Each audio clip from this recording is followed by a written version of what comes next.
নমস্কার বন্ধুরা, আমি মৌমিতা। আমার রান্নাঘরে সবাইকে স্বাগত। আজ আমি আপনাদেরকে আলু ডিম দিয়ে একটা পুরি বানিয়ে দেখাবো। কোনো রকম তেল ইউজ করব না। চলুন দেখে নিই পুরি বানানোর জন্য কি কি লাগছে। আর আমার রান্না যদি আপনাদের ভালো লেগে থাকে তাহলে আমার চ্যানেলকে একটা সাবস্ক্রাইব করবেন আর লাইক করবেন। অবশ্যই বাড়িতে বানিয়ে করে খেয়ে দেখবেন। যদি ভালো লেগে থাকে অবশ্যই কমেন্ট বক্সে কমেন্ট করবেন, কারণ তেল অনেকেই পছন্দ করে না আর অনেকে পুরি খেতেও পছন্দ করে। তেলের জন্য মানুষে খেতে পারে না, তাই জন্য আমি আজকে তেল ছাড়া আলু আর ডিম দিয়ে এক ধরনের পুরি বানিয়ে দেখাচ্ছি। আজকে আমি আলু ডিম দিয়ে তেল ছাড়া পুরি বানানোর জন্য আমি এখানে আলু নিয়ে নিয়েছি। আলুকে ছোট ছোট করে স্লাইস করে কেটে নিয়েছি। সমস্ত আলুগুলো এখন নিয়ে নেব। আর নিয়েছি 6 পিসের মতো কাঁচা লঙ্কা, সেটাও এর মধ্যে দিয়ে দিলাম। দুটো পেঁয়াজ কুচিয়ে নিয়েছি, সেটাও দিয়ে দেব। আর দুটো বিনস কড়াইকে কুচিয়ে নিয়েছি। এখন আমি সমস্ত উপকরণকে এখন শুকনো মশলাগুলো দিয়ে মেখে নেব। স্বাদ মতো লবণ দিয়ে দেব। এখানে হাফ চামচের থেকে একটু বেশি লবণ ইউজ করেছি। দিয়ে দেব হাফ চামচের মতন হলুদ গুঁড়ো। দিয়ে দেব লঙ্কা গুঁড়ো, যে যেমন ঝাল খাবেন। এই পুরিতে একটু ঝাল হলেই ভালো লাগে। আমি এখানে হাফ চামচের মতন লঙ্কা গুঁড়ো দিয়ে দেব। দিয়ে দেবো 1 চামচের মতন জিরে গুঁড়ো। এখন আমি সমস্ত উপকরণকে ভালো করে মেখে নেব একটু হাতের সাহায্যে।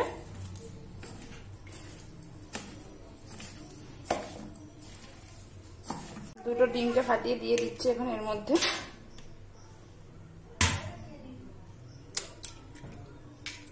ডিমটা আমি এখন এর মধ্যে ভালো করে মেখে দেব।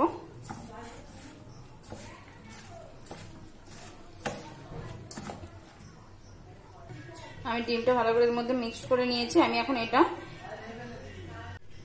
এর মধ্যে ডিমটাকে ভালো করে মিক্সড করে নিয়েছি। আর আমি এখন এখানে দুটো রসুন কুচিয়ে নিয়েছিলাম, সেই রসুন কুচিটা এখন এর মধ্যে দিয়ে এটা ভালো করে ফাইল করে নেব।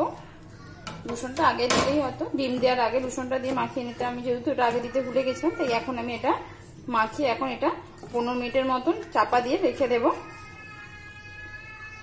আমি এরকম সাইজে কাঁচের বাটি 3 বাটি আটা ময়দা পাইলে নিয়ে নিয়েছি। শুধু ময়দা দিয়েও করা যায়, ময়দা দিয়ে করলে খেয়ে শক্ত হয়ে যাবে। আমি তাই জন্য আটা ময়দা দুটোই পাইলে নিয়েছি। এখন আমি এটা সামান্য একটু লবণ দিয়ে ভালো করে একটু আটার ডোটা বানিয়ে নেব। আমি এখানে হাফ চামচের মতো লবণ দিয়ে দিয়েছি। দিয়ে আমি এখন একটু লবণটা এর মধ্যে ভালো করে পুরো মাখিয়ে নেব।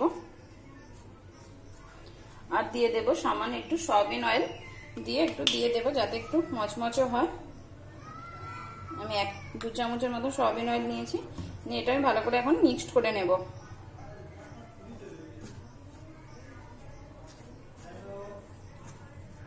আমি এর মধ্যে লবণটা আর তেলটা ভালো করে আটার মধ্যে মিক্সড করে নিয়েছি। এখন অল্প অল্প জল দিয়ে আমি এটা মেখে নেব, একটা ডো বানিয়ে নেব। নর্মাল ওয়াটার ইউজ করেছি আমি, নর্মাল ওয়াটার দিয়েই আপনারাও মেখে নেবেন। আমি আস্তে আস্তে পুরো ডোটা বানিয়ে নেব। যেভাবে আটা মাখা হয় রুটির জন্য সেই রকম ভাবে আমি মাখিয়ে নেব এটা।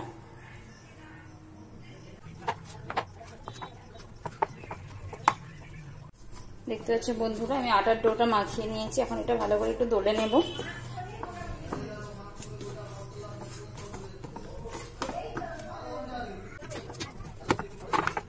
আর ডোটা মাখানো হয়ে গেছে। আমি এখন একটু চাপা দিয়ে এটা এখন রেখে দেব। আমি গ্যাস অন করে দিয়েছি আর একটা সসপ্যান বসিয়ে দিয়েছি। সসপ্যানটা আমি এখন গরম হতে দেব। দেখুন আমার সসপ্যানটা এখন গরম হয়ে গেছে। আমি এখন এর মধ্যে 4 চামচের মতো সয়াবিন অয়েল দিয়ে দেব। তেলটা এখন গরম হতে দেব। দেখতে পাচ্ছেন বন্ধুরা, আমার তেলটা গরম হয়ে গেছে। আমি এখন এর মধ্যে সেই আগে থেকে যেটা মাখিয়ে রেখেছিলাম সেটা দিয়ে দেব। দিয়ে আমি এখন ভেজে নেব।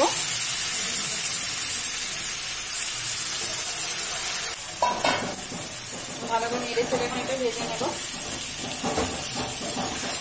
এই আলু ডিমের পুরটা এখন ভালো করে ভেজে হয়ে নেবো। আমি এখন এটা গ্যাসটা সিমে রেখে এটা এখন চাপা দিয়ে একটু সেদ্ধ হতে দেবো আলুগুলো।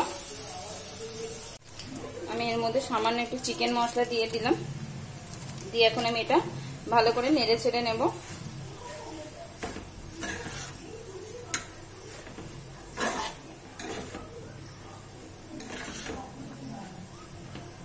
দেখতে পাচ্ছেন আমার আলু আর ডিমের যে পুরটা ওটা এখন হয়ে গেছে। আলুগুলো আমার সেদ্ধ হয়ে গেছে, ডিমগুলো ভাজা হয়ে গেছে। আমি এখন এটা একটা জায়গায় ঢেলে ঠান্ডা করে নেব। একটা জায়গার মধ্যে এটা ঢেলে নেব।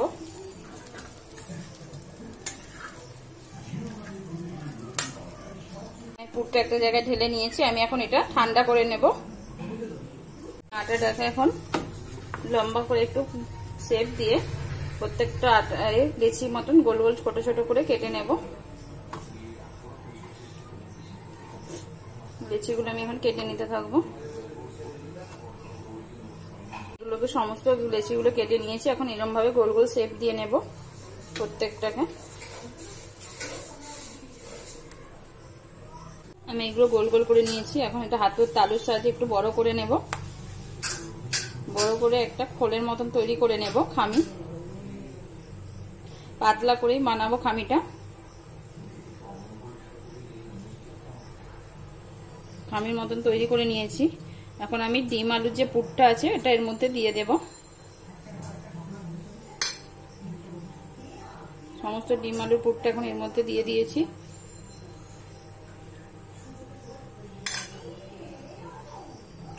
এবার আমি খামির মুখটা এঁটে দেব।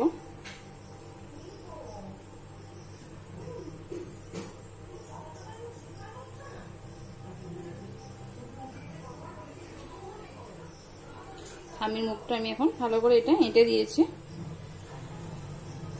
এঁটে দিয়ে একটা হাতে তালুর সাহায্যে চাপ দিয়ে দিয়ে আমি এটাকে একটু বড় আকারে করে নেব। আমি এটা বেলন কাটে বেলবো না, হাত দিয়ে একটু চেপে চেপে এটা করে নেব। এটা একটু মোটা টাইপেরই হবে। আমি এইভাবে প্রত্যেকটা খামি বানিয়ে নেব।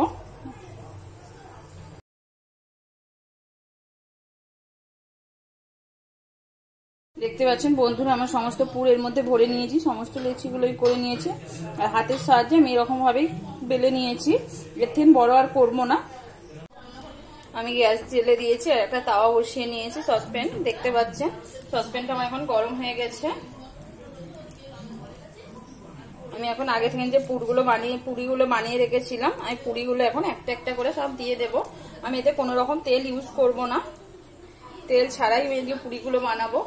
গ্যাসটা সিমে রেখে আমি সমস্ত পুরিগুলো এখন ভেজে নেব। আমি এর উপর চাপা দিয়ে সমস্ত পুরিগুলো এখন ভেজে নিতে থাকবো। আমি চাপা দিয়ে দিয়েছি। আমি ঢাকাটা খুলে দেখে নেব। আমি এখন উল্টো আরেকটা পিঠ উল্টে দেব।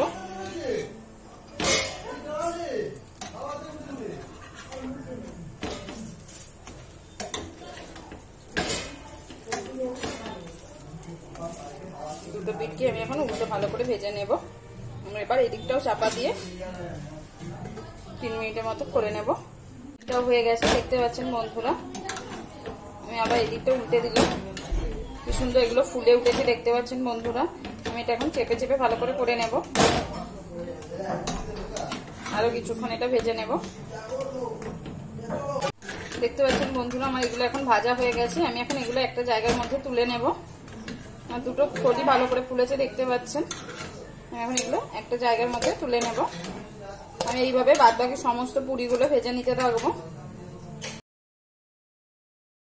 দেখতে পাচ্ছেন বন্ধুরা, আমার পুরিগুলো কি সুন্দর ফুলে উঠেছে। আমার দুটো দিকই ভালো করে হয়ে গেছে। আমি এখন এগুলো আবার তুলে নিয়ে বাদবাকি সমস্তগুলো একই প্রসেসে করে নেব। দেখিয়ে দিচ্ছি কি সুন্দর দুদিকটা ফুলেছে দেখুন। আমি এখন এগুলোকে তুলে নেব।